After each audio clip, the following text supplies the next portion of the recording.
Show, starring Johnny Carson. Johnny's guests tonight are Hedda Hopper, Sam Levinson, Jack Douglas and Rico, Jonah Jones, Kitch Henderson with the NBC Orchestra, and me. I'm Ed McMahon. And now, here's Johnny.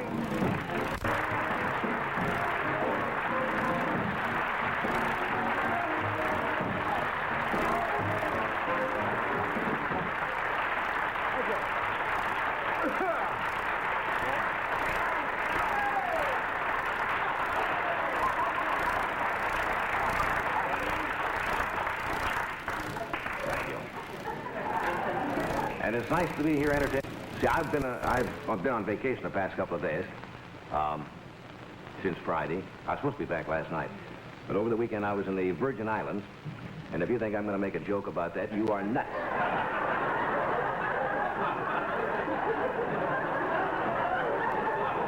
You're all making up your own, aren't you? I wouldn't touch that line. But it was lovely. I'll tell you a little bit about it later. But I want to thank Skitch again and Edward. Thank you very much, guys, for filling in on Friday and Monday. Today's Tuesday, isn't it? Tuesday. Tuesday.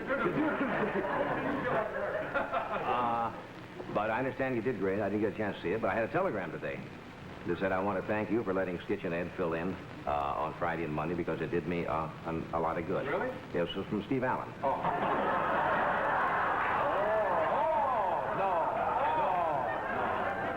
You know I made that up. You know I made that up.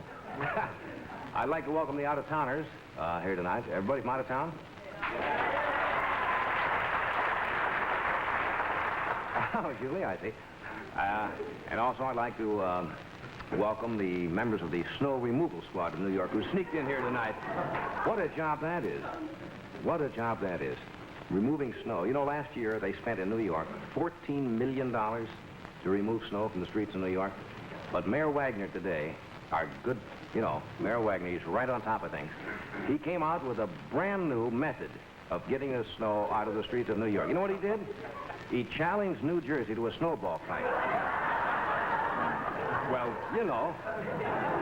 But I understand last night, the commuters, you were locked in. Nobody got home last night. And in New York, it was like an office party with 8 million people.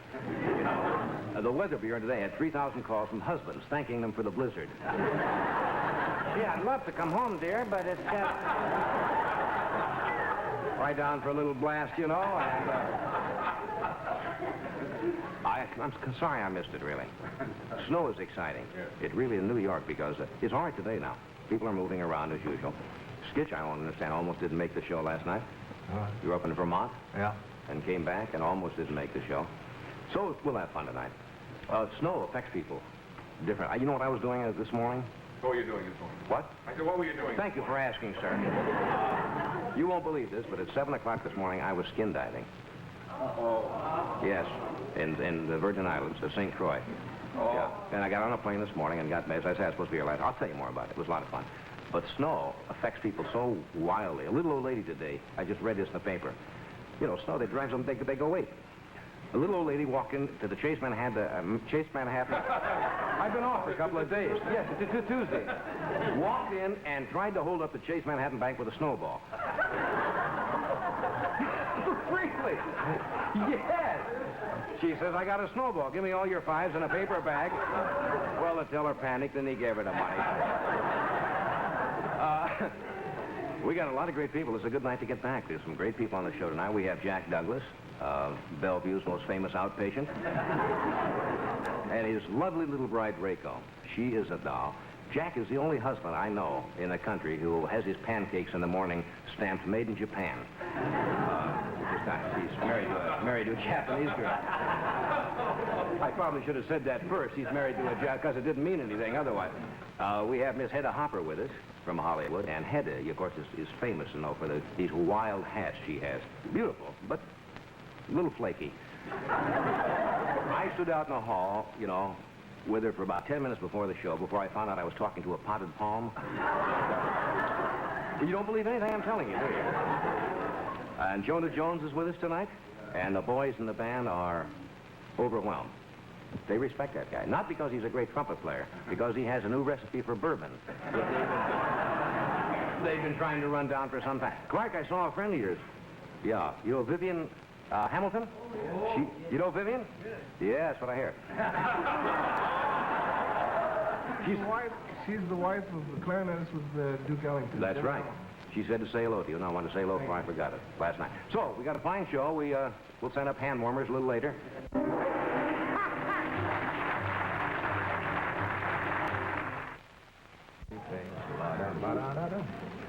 Good to see you again.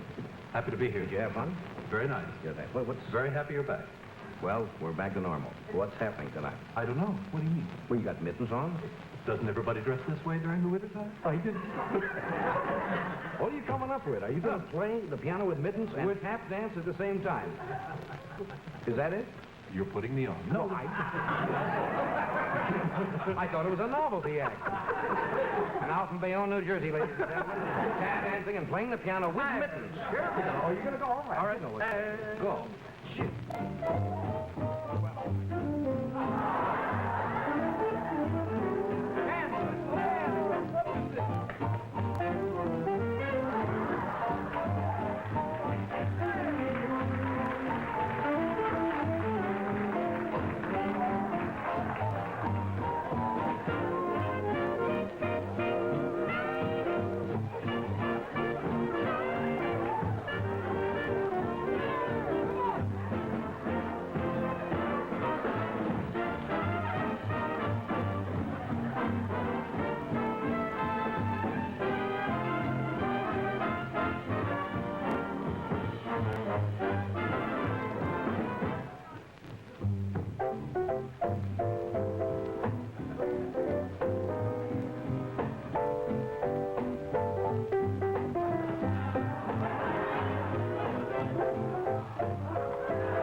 Well, I can tell I'm back.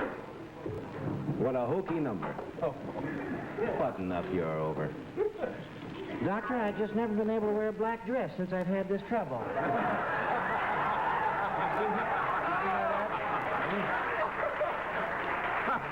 But my dear, haven't you heard about Clyde? He'll put it on. Remember, she comes back the next week and she's got a white dress and no more of this. What is that stuff? Snow. Plastic snow. Plastic snow. Why couldn't we go... we got 8 million tons of snow in New York. We gotta get plastic. Well, our show goes out and gets plastic snow. We should have brought in some snow and have a snowball fight tonight. We'll challenge you later, friends. Pass out snow to the audience. Hey, John. Come on, John Day, don't talk with him. But he's getting something else over there now. John, you enjoy working here, don't you? See? It's just a little courtesy. We'll get you... and a threat. Hey, thanks also for filling in. Quite welcome. We enjoyed it. Glad you're back. Then you had fun. Things are back to normal. I was about to start over myself last night. Oh, boy. Mr. Stark and me. That would have been fun. I'd like to see him get Art in here and do something. How much time do we have? Minute. Another minute? Have you heard these new, what's jokes? I guess they're not new, but there's some new ones around. You know, what so-and-so is so-and-so and so. It's like riddles. But they call them what's joke. Aren't you kids doing these? No. Well, for example, what is purple and puts out forest fires? You heard this? No. Smokey the Grape. They're like elephant with no elephant jokes, but they're wild, silly jokes. What is 50 feet long, rubber, and has a long tongue? I give up. The Jolly Green Giant sneaker. They're so bad that they're great. They're wild. What's yellow and clicks? A ballpoint banana, you're right.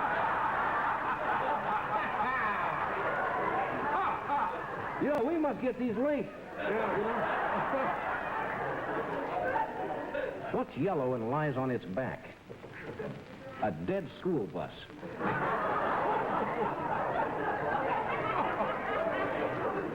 Where did these come I from? think the kids made these up. What's Smokey the Bear's middle name? I know that. Yeah. All right. What robs banks, shoots people, and wears lipstick? Billy the Sissy. We'll be right back.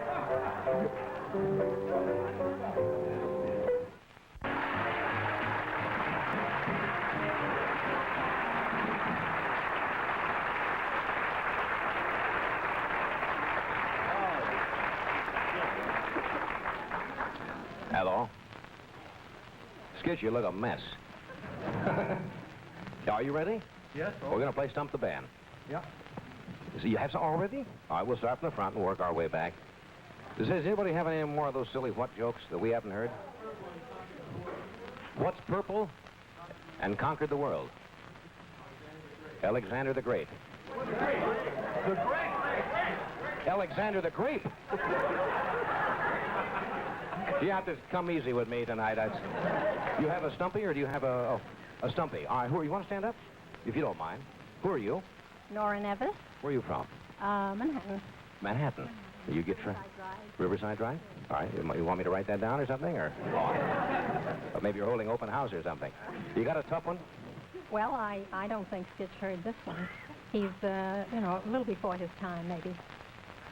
Well, let's try it. Skitch goes back quite a ways. It goes back to Macy's, I think the 15th, don't you? No, I don't know how. It's an old joke, but it's the first thing I thought of. A little country song. Is that the name of it? No, Oh. the name of it is Did You? Did you? Did you? Did you? Yes. Hey, don't. Did you reveal exactly how you feel?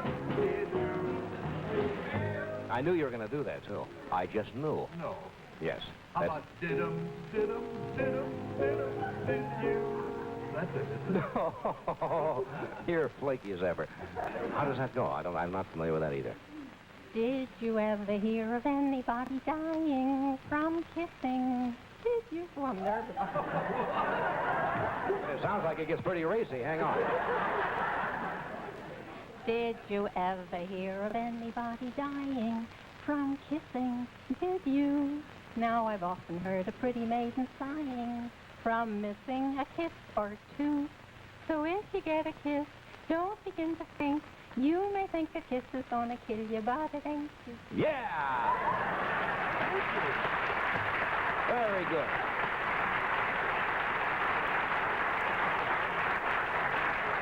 Yeah, that's very good. That does go back a few years, doesn't it? There's a wonderful show in town called Beyond the Fringe at the Golden Theater. Have you seen it? Well, you have 2 tickets. Well, thank you. Do you want to stand up? Hi, who are you? Jan Greeley Where are you from, Jan? from Wisconsin. What are you doing in New York? I'm a student in New York now. Where you go to school? Where at? It's the Latin American Institute, taking the secretarial course. You're taking a Lingual. bilingual. Oh, good. All right, that's enough of that. What's the number? Chicken dinner. Chicken dinner? Chicken dinner. Is this a new song? No, it's quite old. An old chicken dinner. It's called Chicken Dinner. They won't know this. No, we really don't know that song. Well, you caught us all by surprise by not knowing it. Ed was trying to get us to sing Fry Me in the Pan. Fry me in... Fry me in a pan. I don't think so. How does that go, Jan? When you have chicken dinner, don't forget to watch those bones. When you have chicken dinner, I don't know anymore. I'll accept that.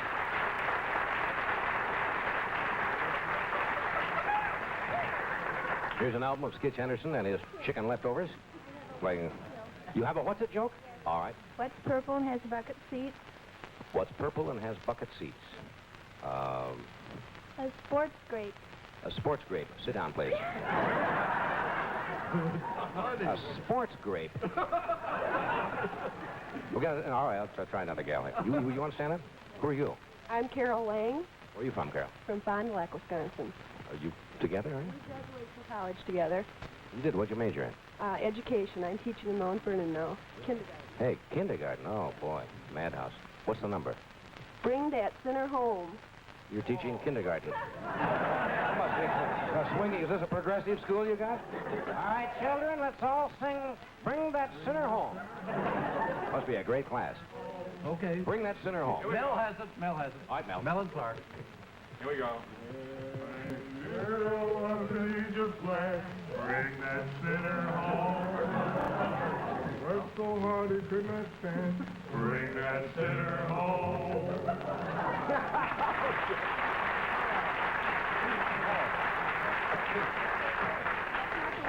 That's not the one you were thinking of. Well, just as well.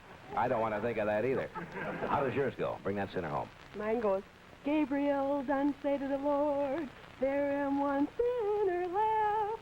Glory, Lord, glory, Lord. That's the verse she said. No, it isn't. Wait till she gets to the chorus.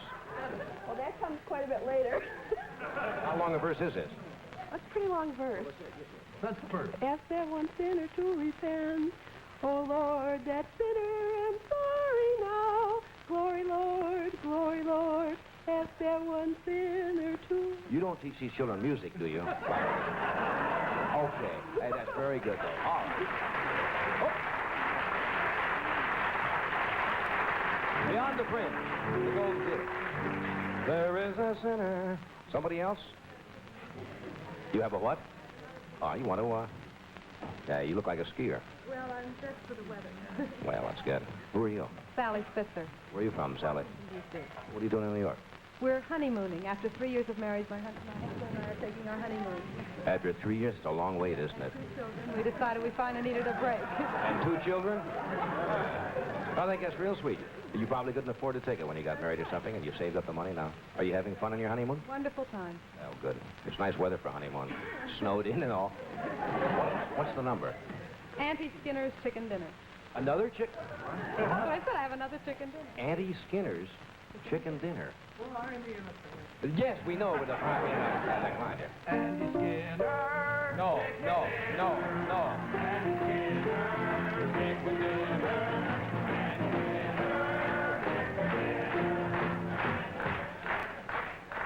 Wrong.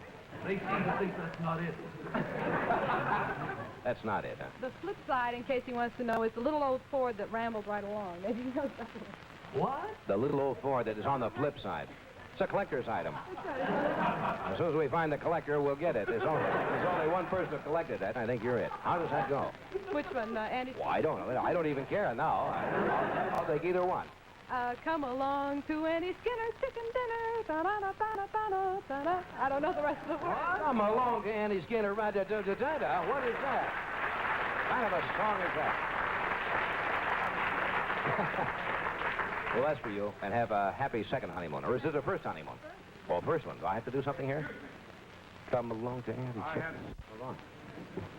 Whenever our next guest is in town, playing at one of New York's most popular supper club, the Embers, we ask him to stop by and bring a little of his music, and he's with us tonight, and he swings. Mr. Jonah Jones.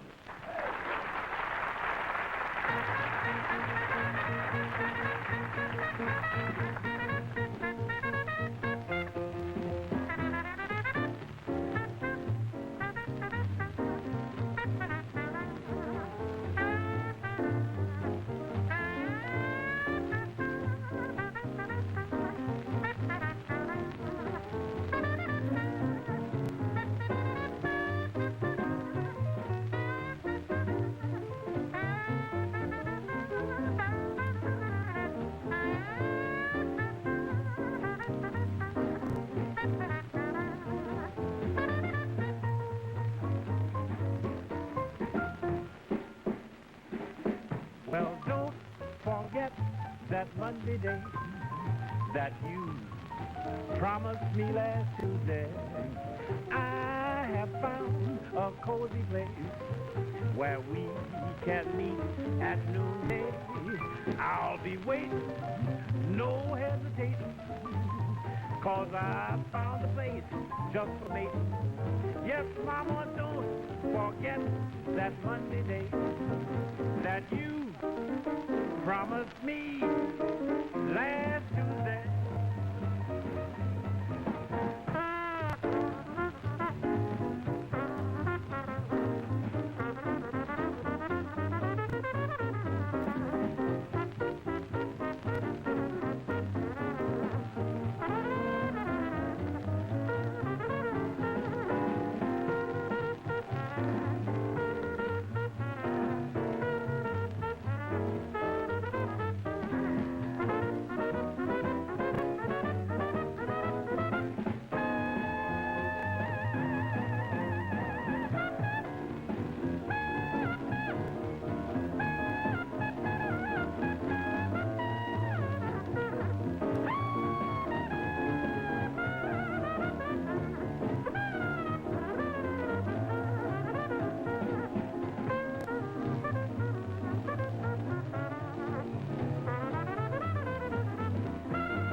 On our stage, ladies and gentlemen, the famous cleansing tissue test.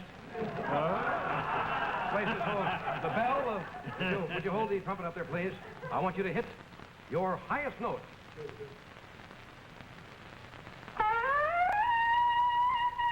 you are. You see that? I knew it was a fix. Jonah, thank you, Dad. See you later.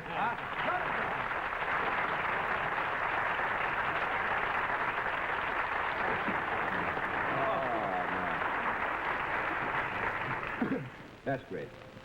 Jonah, they'll be back later in the show and do another slug for us here. Already? Nothing has changed, right? Nothing. Right back into rank commercialism. Well, it's not that rank. No. We're very happy with it. Very nice We commercialism. want to thank the Rank Company for making it possible.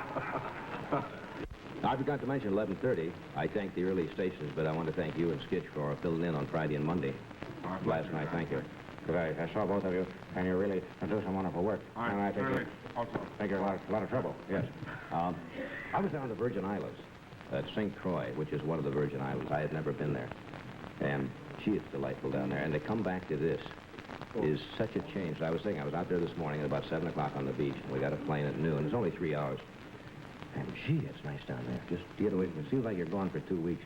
But we were a place called Grapetree Bay down there. And you know why it's named Grapetree Bay? Because right there on the bay, there's a grape tree. One grape tree, you know. Well, they can't call it an avocado. It's delightful. They have little houses and cottages and a lot of fun. But my vacation started out as a comedy of errors. You know, I don't get away on the show much, and none of us do, a few days at a time.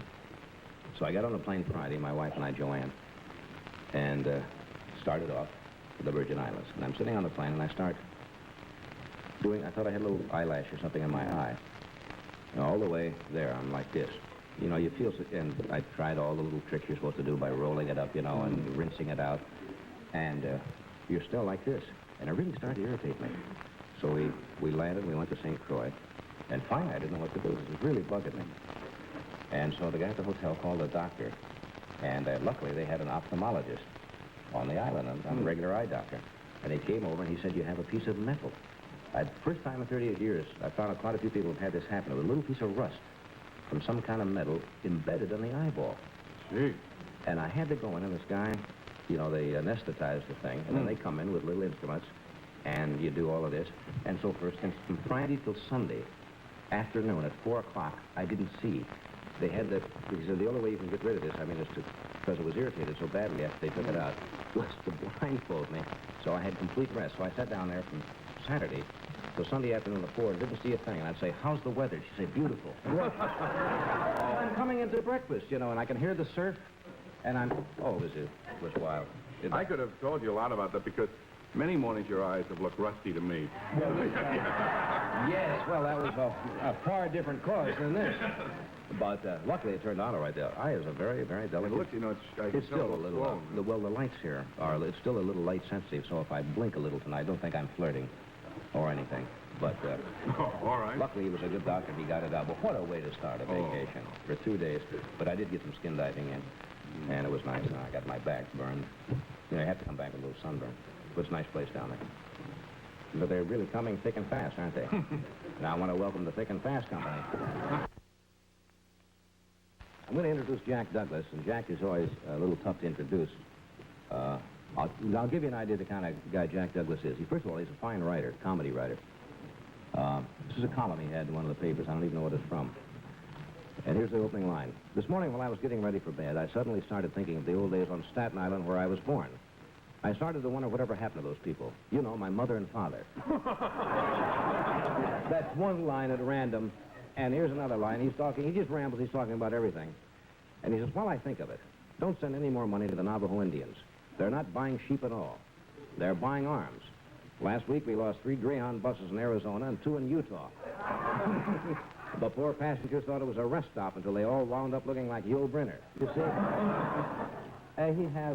So he's trying to stamp out the Indians once and for all. He has books like My Brother Was an Only Child, Never Trust a Naked Bus Driver, A Funny Thing Happened to Me on the Way to the Grave, his autobiography, a strange sense of humor, as you will find out. Meet Jack Douglas. Jack?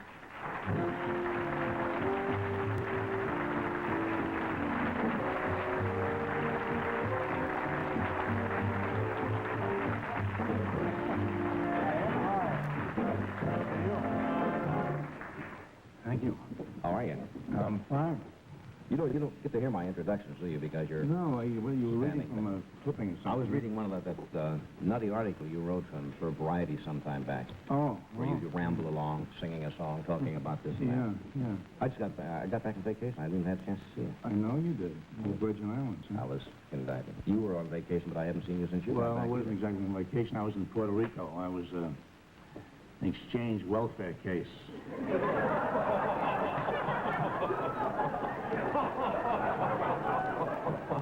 Really? Well, it worked out pretty nicely, I too. didn't know they had him. Yeah, sure. I haven't been doing much in television lately. You know, in front of the camera. I've been behind the scenes on another network. I've been working in the wardrobe department. This is true. I've been sewing. See? I know this is, yes. I'm very good, really. I didn't know. Yeah, sure. I made a couple of dresses for Danny Kaye. On his show. Yeah, for between shows. And also, I've been playing the... see, these are noisy. Noisy couple, yes. Well, if you're comfortable that way, I should have worn my rubber wrists. No, I tell you, I've been playing the guitar for a group of folk singers, you know. Well, that's very big now. Yeah, well, this few, you know, Peter, Paul, and Mary. Well, I haven't been working with them. No, I've been working with Peter, Paul, and Mildred. And you know, all these folk singers, they have beards, you know. And you should see Peter, Paul, and Mildred. Really? Hers is lovely. I didn't. She has a beard, marvelous. She'd be very pretty if she wasn't bald, you know. But she's married, you know. She married a Beatle. You mean no, not one of those rock and roll singers in... I was talking about the guys in England. No. A Beatle. Oh, really? Yeah. He's an agent of the William Morris office. Didn't know that. Books Dungeons and... Books Dungeons? And strollers and sewers, you know, he's that kind of... But I have been working in my profession. Writing is my profession, you know. Why? I just found that out. But anyway, no, I've been writing some very sexy articles for the Popular Mechanics. You know? Yeah, they want an article on, you going to smoke all during my act? No, it's just kind of a pause here to make you feel comfortable. Oh, thanks very much. John. Look, you guys. No, I've been writing about, they want to know about the wife swapping up in Connecticut, you know. And I went up there, did a little investigation, and that's what's going on up there. They have these wife swapping parties, you know. And actually, it's a little tough on some guys because they have to give green stamps, you know. But, no, this is true. I know about I this. believe everything you tell me, Jack. Well, my brother told me this about... Sorry.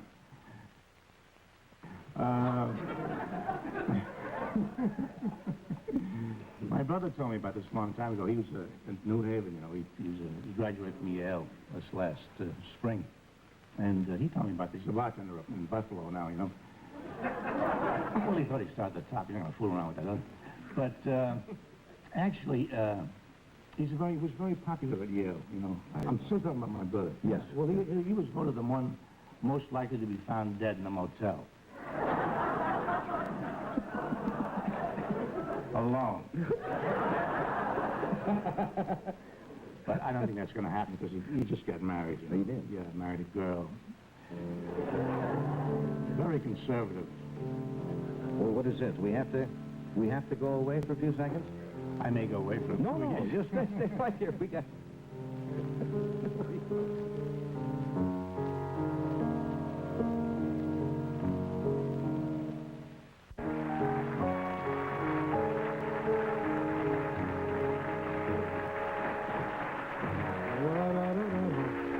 Welcome back. We just had a snowball fight. We're talking with Jack Douglas, who's on loan to us for this evening. What do you mean by that? You've quieted down a lot since I first met you, when you were out there. And you weren't married, and now you married Rachel, and you've got a 2-year-old boy now? 2 years old, yes. He used to do the nuttiest, wildest, insane thing, but you kind of mellowed a little bit. Like what? Well, when you had that home out in Northridge, remember the house you built in Northridge? And he put a sign out in front, or a couple of blocks down the way. It only had one road. It said Northridge Lion Farm. Beware. Now, you know, that's not a normal. Oh, I want to keep property values down. You keep them down. I did, yeah. Then didn't you build a house that had no door? I mean, you had to leave the house to get to any other room? Yeah, that was after a fire. He had a fire once. Yeah. And so he figured, you know... They're all stapled together, all these little houses. So he built a house. It was all a lot of little houses, but to get to the bedroom, to the kitchen, you had to go outside the house. Every room had a door. It was built on the plan of a powder magazine. If one goes, the rest don't go, you know? That's true. What happened to the house? Well, the first house burned down, and the second house is now a state park. It is. But, you know, you can go by there. They're walking around in straight jackets, you know? Waving with their chins. You know, they can't put them in. You do any of those nutty things anymore? I don't do anything. I never did anything crazy. This is this big legend that's been built up. I'm a legend in my time, and it's killed my business entirely. You were telling us about your brother. Do you really have a brother, or do you make all this stuff up? No, I don't make up a brother. No, I got a brother. You have a brother? Yeah, I have a brother, and he just got married, is what I was trying to say, and he married this lovely girl. Good. She used to be a bunny. Oh. Not in a club, in a hutch.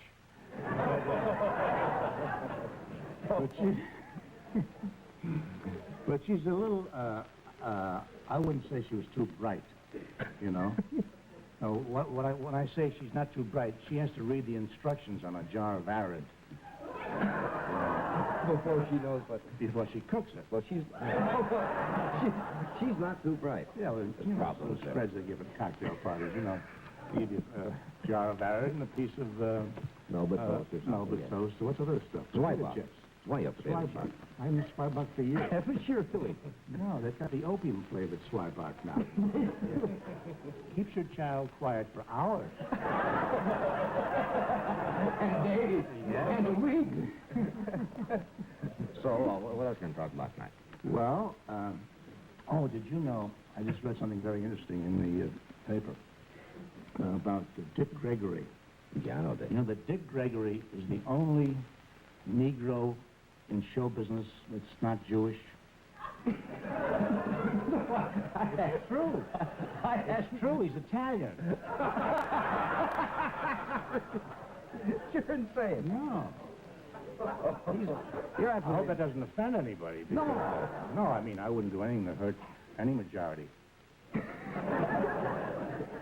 You're insane. Where'd you go? He did. You know, I've quoted a lot of your lines a lot of times here, but I always give you credit. I know you do, Johnny. You're very kind. And I think the funniest joke I've ever heard, and I think I did on a show. Now, maybe it's not yours. It'd be awful if I was telling a joke and giving you credit. Well, I'm very honest. If it's not mine, I don't say so. But I thought After it was the a show.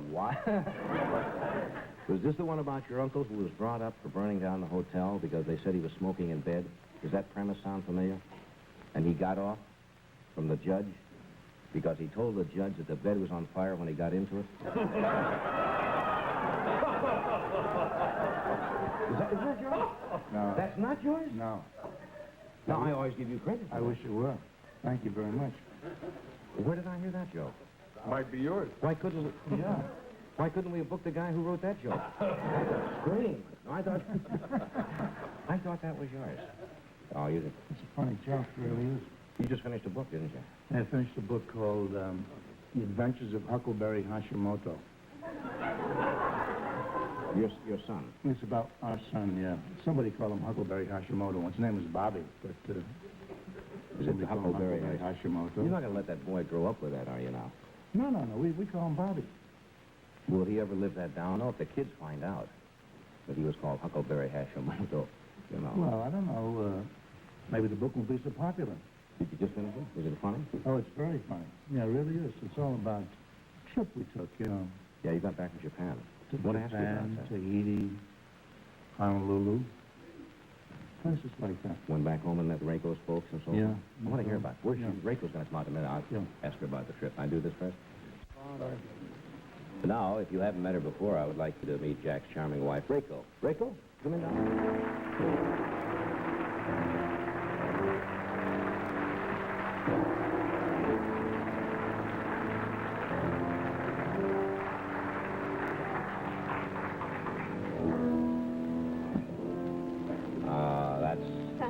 Somebody's dead. Sounds like what? Somebody's dead? Is that what they play at funerals? Oh, a little Japanese funeral They music? don't play that at funerals at all in Japan. They play Goodbye Mama, I'm off to Yokohama. Sure they do. I didn't know that. Big song at funerals over there. J. Fred Coots wrote it. Did he really? Sure he Goodbye, did. Mama, I'm off to Yokohama. Yeah. Oh, he's a famous songwriter. He could have He's a written. very famous songwriter. So how are you? Fine, thank you. You look lovely. Thank you. I never know how you're going to be dressed when you come out. Some nights you wear a Western dress, and then sometimes you wear the Oh, yeah, I was typical. sometimes lazy, so I wear Western, You're American. lazy if you wear American? Yeah, I think so lazy. I should wear Japanese clothes always. Does that take you longer, you mean, to get Yes, dressed? about half an hour, so. Half an hour? Yes, Do you do it by yourself? yes. Jack doesn't, No, All I really know is that in the back, that's an obi. Obi, yes. That's all I really know, but it is lovely. Is that a new? Did you buy that on your recent trip? No, this is old one. On the old trip? Yes. I don't have a chance. No, I mean, not old trip. I don't. It's an old dress. Yeah, old dress, yes. This time I don't have a chance to buy dress. You don't? No. Why not? It's not interesting to go out in Japan, you know. He's so complaining about so hot. But New York is hot too, huh? But like the same kind of weather. And he said, like a South Africa. Saying like a South Africa. It was like South Africa. Yeah, he said. So I don't think, I think the same New York. Yeah. Where'd you go on this trip? You went all over it. Where did you go on this trip? We went to Tahiti first. And Tahiti? I think you're interested. That's where I'd like to go. Oh, that's where you think. All I see are the ads, and you know, for Tahiti or the National Geographic magazines that always show the girl beautiful in this pool. Yeah. The Tahitian, it says, and she's always, you know, with the raven black hair, and it's gorgeous. Is that true? It's really a fella. Right. With a waterfall. But I over couldn't there, tell. dams, though. Hmm? Dams. It's a dam. It's damp. Yeah. Pretty dam. And a lot of alligator there, no? A lot of alligators. A lot of alligators. Yeah. Lizards. I can understand her, Jack. You don't have to. She says alligators. I understand I alligators. haven't been on television in so long. You just, I see you just most automatic. of it. Anything at all. I got the recorder turned on back there. I don't want to So you don't want to miss a word. Say a few things. There are alligators in And it. after that, we went to Honolulu, you know. Honolulu is a beautiful island. And he said he hates Honolulu. And he didn't go out any place. He just sit in a hotel. And during the time, and he keeps saying, I don't like Honolulu. He's a nut. And when It's an old Japanese expression. It comes handed down from generations. He's a nut. as soon as I left Japan, he's complaining again. Only he's not complaining Tahiti. He so loves Tahiti. I don't know why. You know, he stay with me. He's a single and went to Tahiti. I understand he loves Tahiti. But he stay with me, you know. Don't you think so? Don't you think it's fun? I mean, No, I understand. No, you see? If he'd have been there alone. All right, if he been alone, he loves Tahiti. That I understand. But he take with me and he loves Tahiti. That I don't understand that. Well, he's You in can love love with a you. mountain and a girl at the same time, you know. Yeah, and you get separate checks, too. If you go out with him. Tahiti is a beautiful place, but the dirty, I think. It's what? Dreary? Dirty? Dirty? Dirty, Thought you could understand it. Huh? Well, occasionally I miss a word. Well, I think it's dirty. And the hotel, you know, hotel seats, most hotels change seats every day. Yes. But Tahiti, maybe twice a week. Ridiculous. And the shower, Twice a week. How Shower. often do you change the sheets at home? about twice a week. Well, I just wanted to check. No, but, you know, we pay for. What? We pay hotel, and we expect, you know, Clean sheet. change the seat every day. And they didn't. No, and sometime shower, no come hot water. He takes fasting. When I want to take shower, no come hot water. Only cold water. And the toilet, and no water come out, sometimes stuck. They had the And plumbing mixed up. They had the plumbing mixed up? Hooked up wrong, yes. That he loves that. No, the bathtub flushed and the toilet didn't. Well, those are the hazards you accept when you travel. I love Tahiti. I was there with Bly. Yeah, I think men love We put him in the Tahiti. boat, remember? What? Men love Tahiti, but I don't think women What? I was with you. Well, I wasn't messing around with the Vahinis or anything like that. Would you let him go to Tahiti alone? Oh, sure. I don't care. Well, that shows trust. That shows trust. You trust him. Because their girls smart, though. The girls are smart. So you cannot fool them. I've never fooled a girl in my whole life. Oh, my gosh. It's another old Japanese expression. And then you went to Japan, and he Yeah. met your parents. Had he ever met your parents before? Oh, yes. Oh. He met my I didn't cousin. meet him before. No. He don't meet. He hadn't met them before you were married, had he? No. Pay attention to the story. No. Huh?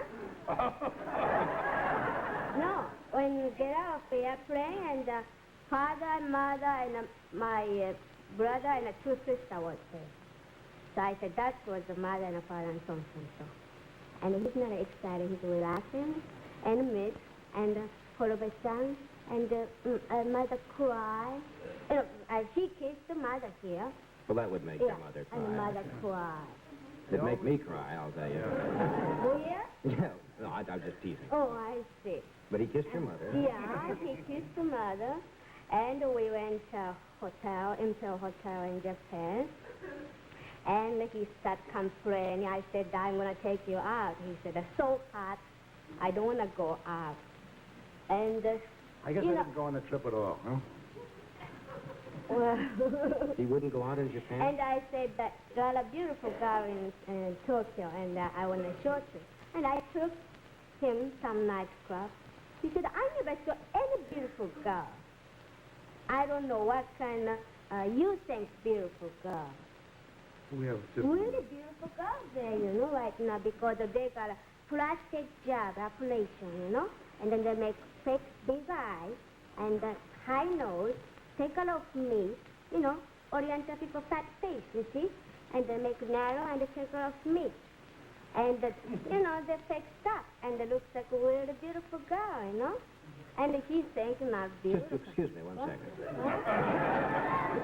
You lost me just a little bit. Yeah, where? You said they do plastic operation? Yeah. To what? Make the eyes... Yeah, make a big Oh. eyes. Yes. And put the nose, put plastic in the nose. So high nose, see? Like American people. Why would they do that? Oriental people flat nose, you see? Well, what's wrong with it? You're a very lovely, pretty girl. Oh my God! If I have something to gut to fix nose like that, I go. If you... But I don't have a gut. You don't have a gut? Well, that's another operation. They give you a plastic gut. You can have that. You can have that done too, I understand, yes. Get the whole works, you know, they can take out your plumbing and put in anything. Anyway, And you can get parts too. Oh, yes. They get to do-it-yourself kits, too. so I told him, you know, when you come Japan, you better take a look wrinkle, you know? And he said, well, I have to take off the wrinkle. You wanted him to take off the wrinkles? Wrinkle, sure. I think it looks better, don't you think? If you get old, you know, when people get old, want more and more younger. So why not? Would they fix his wrinkles? Yeah, sure. Really? They'd move them and put them up there. Wherever you need a wrinkle, they'll put it. Maybe they can put them on your knees, and you know, and to go to the beach, you'd be murdered. No, I don't think he should have his wrinkles taken out. He's worked he's had a long, tough life to get those wrinkles. I had the same wrinkles when I was 14 years old. Jack probably looked like that when he was 14. Well, it sounds like a bed, but, not really bad. Everybody have a wrinkle, but, when He's overdoing it. No, I'm saying that when people get, a wrinkle come, if have, feel like a dream, better take a lot of wrinkle, I think. Oh, I don't know. No? No. No? Here's a delightful man who, everybody loves him no matter where he appears, and lately he's achieved new dramatic success, doing dramatic roles on television commercials. Would you welcome, please, Mr. Sam Levinson?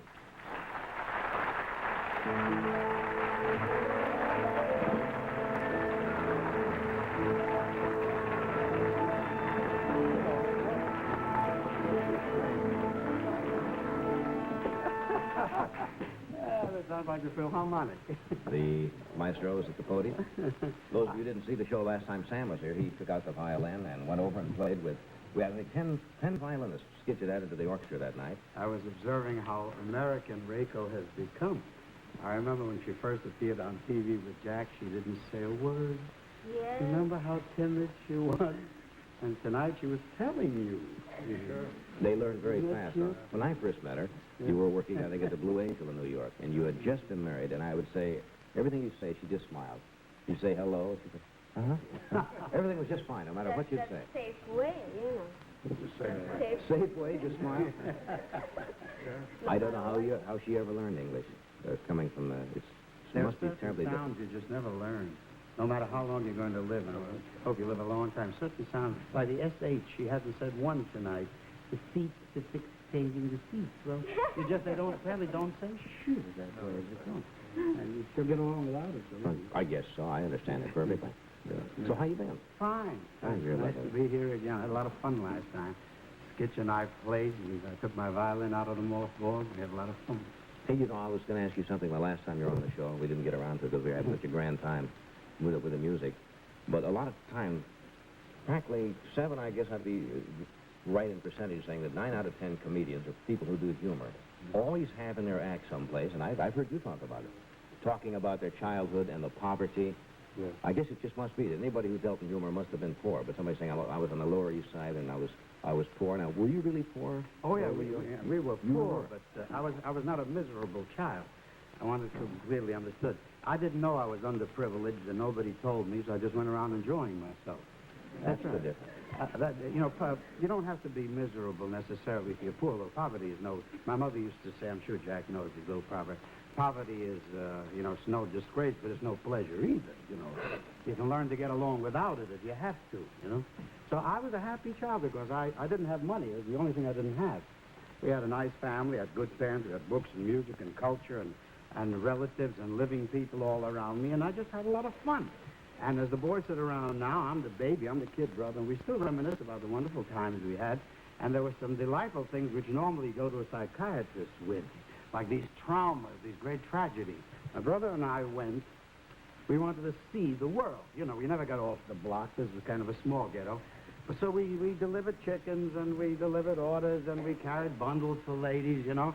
And we wanted to see the world because nobody gave you money. In those days, allowance had not been discovered. Eh? And my father said he didn't understand why he had to pay children for living at home. That's right. So now my kid has a minimum guaranteed wage every week, you know, pay off. And you always end up owing him 12 cents. You owe me from last week, you know. So we delivered orders, and we went to Times Square to take a sightseeing bus to see the world. And what happened to us then should usually lead people to the psychiatrist, but we got used to this kind of thing. We took the sightseeing bus in Times Square to see the world, and the first sight they took us to see was our block. That's right. I'm going to show you some of the rough neighborhoods. That's right. They just drove us through it. Everybody saw us in the bus. Then we got arrested. You know? That's right. Now, we look back and laugh and say, how did these things happen? We got used to it. We had poverty and love. That it immunizes you against it. I know a lot of rich kids who have parents that don't love them. We were very much looked after and regarded. Do you think people who come from a background of less than moderate or low income necessarily have more love than people who are rich? No, You're not trying to draw that you correlation, can have it are in you? any neighborhood. I've seen slum homes in very classy neighborhoods. It's how you run it that counts, you know. And I came from very aristocratic homes. Just no money, that's all. Just no money. Just no money. Everything else was there. We went to Coney Island. That was the, you know, poor man's Monte Carlo, you know. And they gave you a nickel to go and a nickel to come back. That was for the day. And the rest, that's right. And all I had between me and a life of shame was this nickel, you know. And you held on to it. And I was a coward, and I held on to it. And my brother, I have to tell you what happened. You know, you walk the boardwalk just like the rich people, and the fumes of the frankfurters and the custard and the potato chip are killing you. And they put it in fans and throw it out so they hit you in the nostrils. And you're going to this, you know, this horrible agony of dying to eat a frankfurter, and I'm holding on to my nickel, and my brother's mind snapped. And he says to me, I don't care if I never get home. He says, I'm going to eat a frankfurter. Do I have time to finish this? Sure. See? So I said, what are you going to do, Al? He says, you're going to sneak me on the trolley car. See? Now I'm an accomplice to this. So I don't know what he's going to do. So I said, all right, if I have my older brother, see? So I snuck him, as they say, snuck him onto the trolley car, see? And the conductor of the trolley counts the number of nickels and the number of people. And he's short one nickel. Now he's counting heads there, see? And I want you to forgive my brother because you know now what led him to his crime. My wonderful brother sat there quietly eating a frankfurter while they put a little old lady off the trolley. Good. Strong youth. You bet. That's a beautiful story. Yeah, those are the great human interest stories. You know, when you said that about a trolley car, something came to mind. We only have a few seconds here, and we'll come back and do some more of this. Remember the story you probably do about, it was attributed to Mark Twain. When he went on a train, and he was poor at that time, and he and his friend wanted to get on this train, but they only had enough money for one ticket. And so that's what Mark Twain said. So he says, look, I'll buy the ticket, and you come in and sit under my seat. And so the guy did, and he sat under the seat. So when the conductor came around to get the tickets, Twain had really bought two. He had the money to buy two tickets. So the guy is huddled under the seat, and Twain pulls out the two tickets, and the conductor says, well, I don't understand. Mark Twain says, well, the other's for my friend. He's a little, That's right. And left the poor guy sitting under like this with a ticket. What a lovely joke. What would you do in a case like that? How much time do we have here, Jonathan? All right, we'll be back in just a few seconds. Some more Sam stories. Hedda Hopper will be out shortly, so don't go away.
I never know whether you folks are waving or drying your laundry, you know, or you're surrendering at this time of morning. Our guests tonight are Sam Levinson, Rayco, and Jack Douglas. Sam, every place you go, and I even asked you about it during the commercial break here, one story you do that everybody loves, and it's not strange, but people like to hear something they have heard, is that story about the chicken business. Well, this is the classic in each family. You know, when you get together, you remember that day or that night. As I mentioned, yeah, we never went hungry.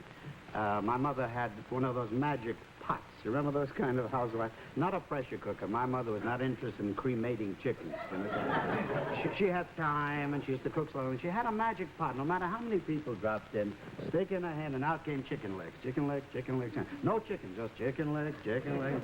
Somewhere there were chickens walking around without legs because my mother had all the chicken legs there. Well, disaster struck. See?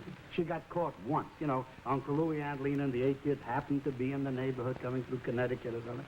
And she sees this mob come in, and she's got 8 of her own. So she calls an emergency meeting in the dark bedroom. That's the one with the window, you know. And she says to us, children, you may have lived through this. She says, children, do me a favor. Say you don't like chicken. See? Now, I understood. You know, we didn't have to draw diagrams for it. If you ever say to Yorkie today, give up your lamb chops to him, he says, who's him? No? He's an uncle. I'm a child. Who comes first? You know, they know their rights. You see, the American kid with the Bill of Rights and the diaper, and he stands there. He's got a 4-year-old lawyer who's advising him, you know. See? So I sat there, you know. I don't like chicken, I don't like it. I sat there, the whole gang of us, while the invaders ate our food, see? And they offered me chicken. I say, I don't like chicken. I hate chicken. I never eat chicken. And I'm going out and the saliva's running out of my ears, down my collar. I hate chicken. I never eat chicken. Well, I paid the price. I cooperated. I was a good kid. When we got around to the dessert, Mama pulled a trick for which the psychiatrist would have her arrested today. She gets up in cold blood and says, now, she says, all the children who refuse to eat chicken don't get any dessert.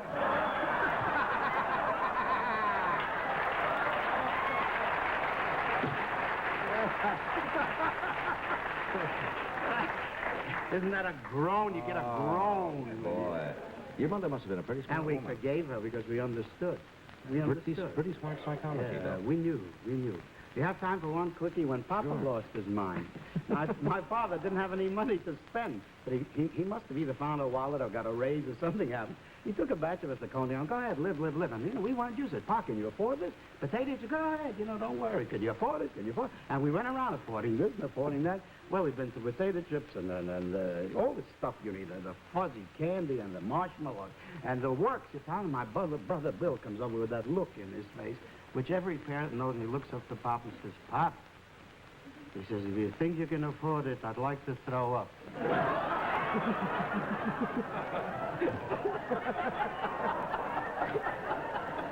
But you had to ask first if you can afford it.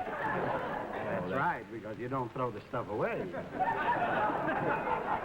What a family. Not at those prices. Not at those prices. You know, often on the show, an MC will say our next guest needs no introduction and then proceed to do about 19 minutes introducing him or her.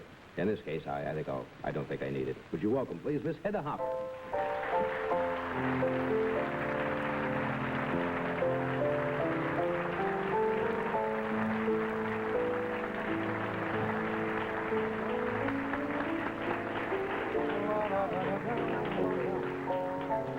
Thank you very much.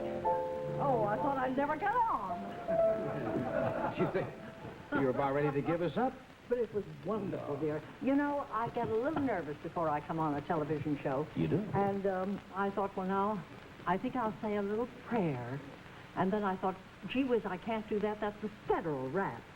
Yes. I don't know whether that applies to television or not. That'd be awful to be picked up on that offense, wouldn't Wouldn't it be dreadful? You know, I know that you can't say anything political on any of your shows. Why but not? I'd like to say that I think I know what they could do with Cuba. I think Joe Kennedy is so rich he could buy it. Jackie Gleason could sit on it and sink it. And Harry Truman could tell you what to do with it.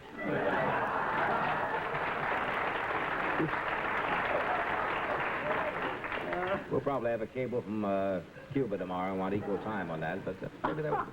Hey, it's nice to see you again. I missed one of your wild hats, so I talked about your hats earlier, and now you come out with a flower. Well, darling, this is a Mr. Kenneth creation. It is. And he said after he finished doing it, he said, have you any flowers around this joint?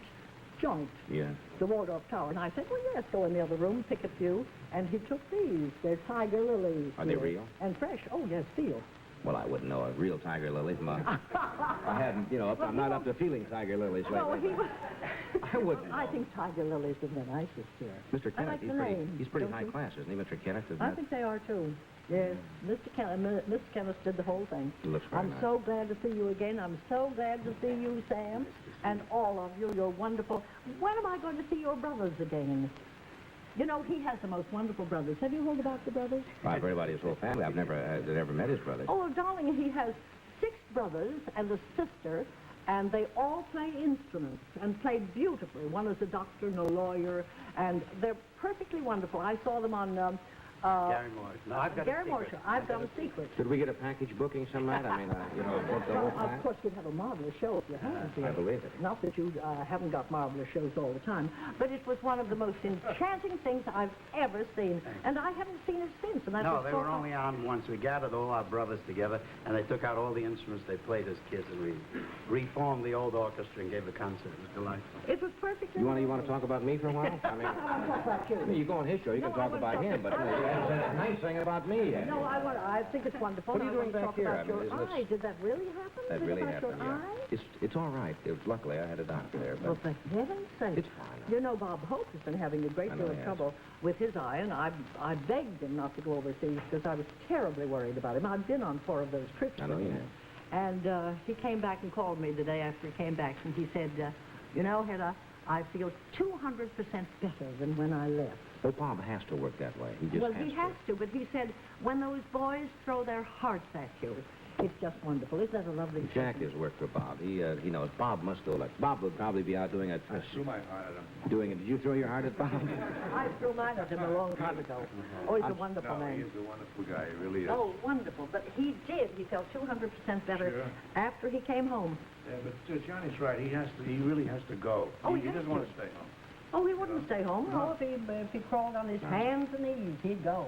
What are you doing You out would, of... too. Yes, I would. Yeah. What are you doing out in the land of milk and honey? I mean, in this kind of weather. Oh, I love this weather. do? I was out all day yesterday. I walked in the snow. I'm an old Pennsylvania girl, you know, and we had snow in Pennsylvania. Oh, yes. Do I remember that snow? You're not Pennsylvania Dutch.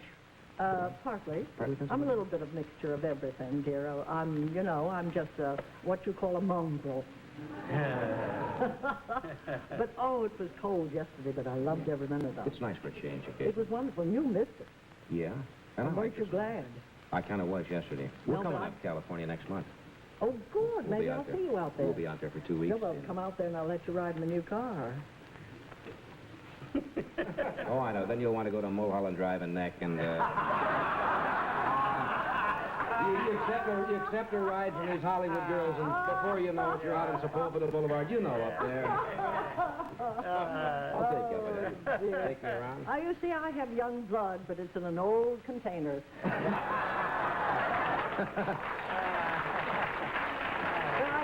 I'd hate to think that in my September years, I had blown June, July, and August. You have. Not if you think that way. You haven't. Hedda, you invited me for a ride in your car when we come out to Hollywood. Is this a special? I didn't follow up on that, but is this a special car or something? It sounded like there was something special about it. Oh, yes, it's a Rolls Royce. I got it for nothing. I got it for nothing. I met the man. How does one get a Rolls Royce? I mean, as a fella. Well, I'm not impugning anything at all by that. I mean, how did you get a Rolls Royce for well, nothing? dear, I just I only met the man once. You see, the News of the World bought my story. And I was invited to have luncheon with the editor, and he introduced me to the owner. And, you know, when the conversation lulls a bit, and you say you think of something facetious, and I said, his name was Sir William Carr. And I said, Sir William, I know why you're giving me this luncheon. It's just a little dividend because you got my story for nothing. And he said, well, Miss Hopper, not quite for nothing. And I said, well, almost nothing. And then I passed on to something else. The next morning at 9 o'clock, the head of the Rolls-Royce company called up and said, Miss Hopper, Sir William Carr has just bought you a Rolls-Royce. Well, I thought somebody was pulling my leg. And I said, would you mind saying that over again? He said, Sir William Carr has just bought you a Rolls Royce. Said it the same way the second time. Exactly the same way. And I said, why? And he said, my dear Miss Hopper, when a gentleman buys a lady a rose, we never inquire as to the reason. A very discreet company. Isn't that wonderful? Well, that's a beautiful automobile. Oh, it's a beautiful automobile. So I'll go for a ride in It's a that. silver cloud. When you come out to the coast, I'll let you ride in it, and I'll let you borrow it. And you're the first one I've said that to. Now, you said that coast to coast. Now, when I call you and say this Johnny Carson, Yes, you can say, have it. You don't, can have it. Don't give me that because- wrong number business. No. I get a lot of those out in Hollywood, you know. When I call girls for the S. Which hopper? Which hopper did you want? I'm sorry, she's not here. Well, they might think you're calling my son, too. I have a handsome son, you know. Good actor, too. Yeah, I think so, too. William Hopper is a fine Yeah, actor. he's on the Perry Mason show. He plays They're beginning their 8th year. What? Perry, Oh, that's my right. Well, granddaughter, Perry that's Mason gets most credit. beautiful. Her son is out doing all the legwork. That's Bill Hopper. And I've got a wonderful granddaughter. I couldn't believe this. You have a granddaughter? She's 16. She's an honor student at Santa Clara College. She's the youngest girl in the college. She's perfectly divine. I'll introduce you to her, and then you'll never speak to her grandmother again. Well, 16 is a little young, and, you know. Not for you, Johnny. I've seen you take on younger. You see, it's an old saying, like the grandmother, like the granddaughter. You're talking about your story. This is a book, The Whole Truth and Nothing But. And it's the innermost secrets of Hollywood and so forth and so on, right? Yeah. Is this really the inside story of what goes on out there? It really is. It's the inside story, and it's sold over 100,000 copies, and now it's gone into paperback. Yeah. How do you get all your information now? Do you have people that they call you, and do they... Oh, I do my own leg work. I can still walk, you know. Oh, I know that. I don't have most people have a leg man, but I don't have a leg man. I just call them up, and I trip them into saying things, and they're very nice, and I have a lot of friends out there. Well, people call you sometimes even before, you know, if they're going to have a baby. I mean, sometimes the woman will call you before they even tell the husband.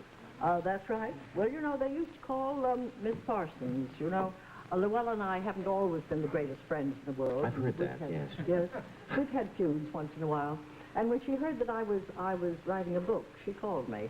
She hadn't called me for a long time. She said, Hedda, I understand you're writing a book. What's it called? And I said, The Whole Truth and Nothing But.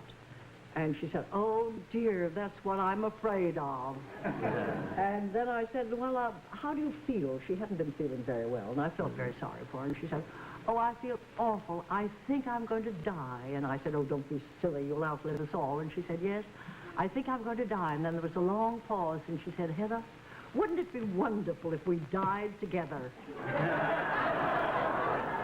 How do they know whether that's a compliment or not? She said, well, the family plan again. We could have the most beautiful funeral in the world. And I said, well, you die in your time, and I'll die on mine.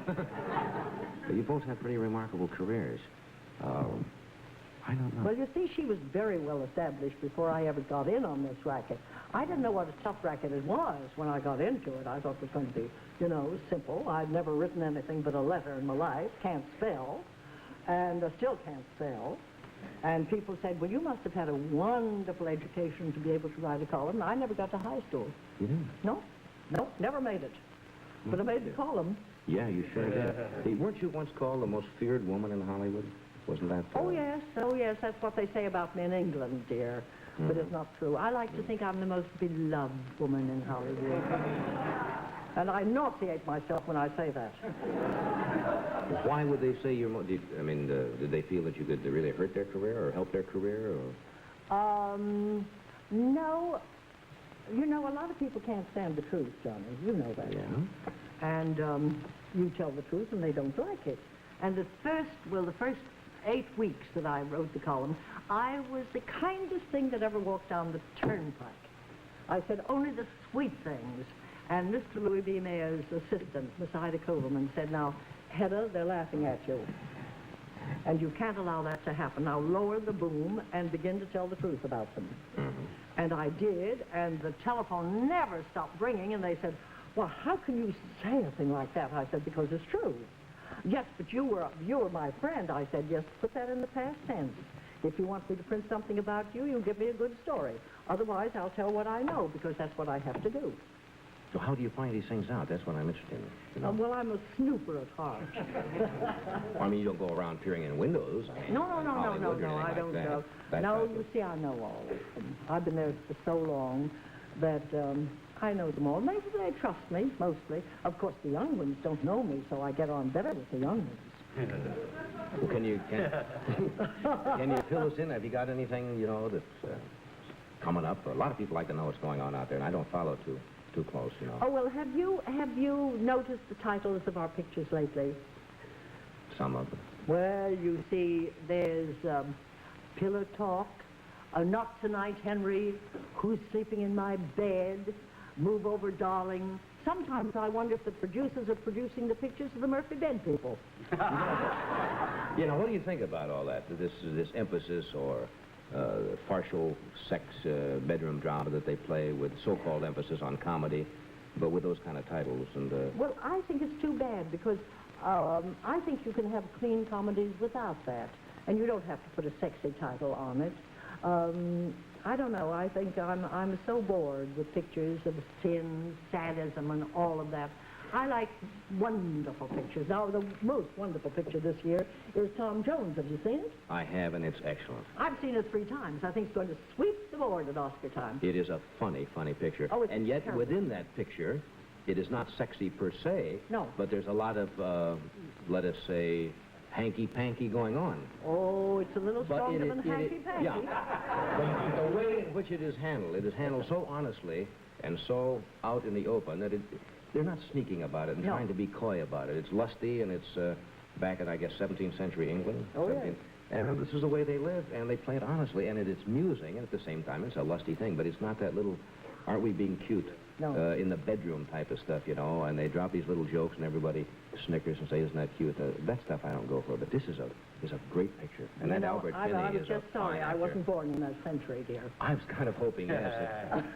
Oh, they rode in and were jousting and loving and drinking, and that's all they did, I guess, most of that time. Do you remember that love scene when they were in this embrace, in the bedroom in each other's arms, and he was trying to read the letter from his girlfriend, and she was making love to him, and That was he'd move her around. It's priceless. That was it's beautiful. One of the most beautiful things you've Trying to ever read a seen in your letter life. from his other girlfriend while he's in the arms of the Yes, other, while he's over doing the shoulder. That's a great picture. I think you're right. I think that will win a lot of awards. Oh, It's I already won, I think, the New York Drama What Critics. have you got there, dear? It's Mickey Rooney's Kitchen. I wish I had one like You that. had to ask, didn't you? Yes, I did. We've moved Jonah over in the home of his compatriots over there. You feel comfortable up there? Yeah. Here once again is Jonah Jones.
back now. Jonah, that was just great. Just magnificent. Oh, Johnny, thank you very much. Thank you. It was. I love the way it sneaks into those soft notes. You're wonderful. Yeah, I was a little bit nervous there, you know. Oh, yeah, you pretty played good. very Made it pretty nervously, good in I know. rehearsal, you know. Yeah, we should have doubled you up tonight with a violin. We were going to have Sam do a little stuff. We'll save it for next time. We were going to do what? A little square dance? Oh, we were going to do some minuets and square And dance. I don't know how to square dance. You never learned? Once, but More fun. you know how to call them? No, you were going to call him. I was? Oh, boy. Turn to your left and go by the Clyde and down. And they have all kinds of wild... Sachet, you know? That's all right. Where would you know from square dances? I don't know. I used to be a big apple caller. That's kind of seasonal work, isn't it? There's not a big demand for that anymore, is there? Migrant apple. This morning we had a hog caller on the show. He was wonderful. Oh, really? Oh, yes, he was lovely. Suey, you mean Suey? Suey, that's the way they call him. Yeah, oh, Suey. really? Oh, Suey. Oh, that I know. Miss Harper, do you remember when I gave you a pig for Christmas? A what? You don't remember, huh? A what? I gave you a little pig for Christmas once. Long, long time ago in Hollywood. live pig? A live pig, and you don't remember. Is that the one that went up to I don't know where Mary it went. Pickford's house because he liked his... Probably, yes. I heard the some pig stories liked about her it. food and the garbage can better than mine? That's the one. Remember? I suppose it's not easy to remember when you get a lot of pigs for Christmas, which which one you sent. You know, you have to go through them. Well, in Hollywood we call them hams. Hams. Sam will be out in Cincinnati the 25th this month, Sam. So watch for Sam. Eddie, thank you. We'll see you out on the coast next month, I hope. Yeah. For a little ride in the car? I sure will. Thank you, Ray Call. Jack? Already it's over? Yeah. That's a compliment, huh? Did you say that? This program was recorded earlier this evening.